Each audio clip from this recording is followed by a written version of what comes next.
I don't know what in hell I'm doing here. I'm the least scientific of all the people up on the platform here today. 9-year-old boys are always finding me out. A 10-year-old boy a few years ago ran up to me and said, "Mr. Bradbury?" I said, "Yes." He said, "That book of yours, The Martian Chronicles?" I said, "Yes." He says, "On page 92? I said, "Well," he says, "where you have the moons of Mars rising in the east?" I say, "Yes." He says, "No."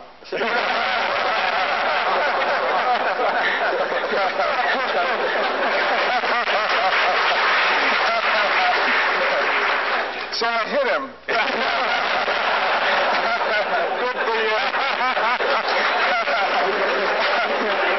I'll be damned if I'll be bullied by boys. I was hoping that during the last few days, as we got closer to Mars and the dust cleared, that we see a lot of Martians standing there with huge signs saying Bradbury was right.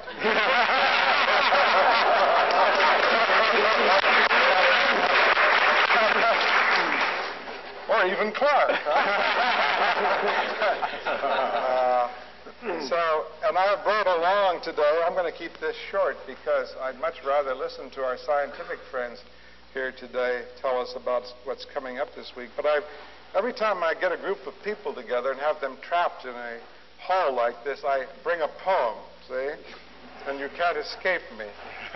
But luckily it's a short poem, but it sums up some of my feelings on why I love space travel, why I write science fiction, why I'm intrigued with what's going on this weekend on Mars.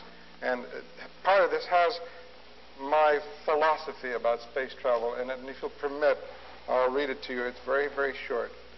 "The fence we walked between the years did balance us serene. It was a place half in the sky where in the green of leaf and promising of peach, we'd reach our hand to touch and almost touch the sky.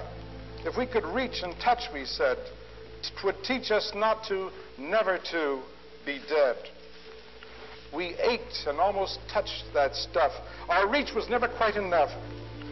If only we had taller been and touched God's cuff, his hem, we would not have to go with them who've gone before, who, short as us, stood tall as they could stand, and hoped by stretching tall that they might keep their land, their home, their hearth, their flesh and soul.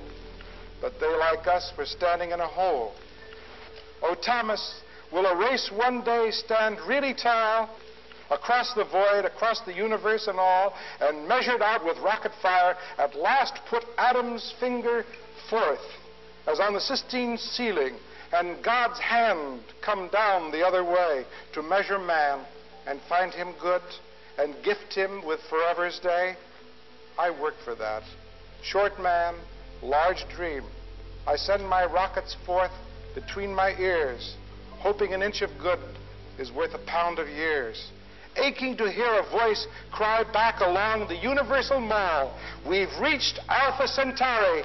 We're tall. Oh, God, we're tall.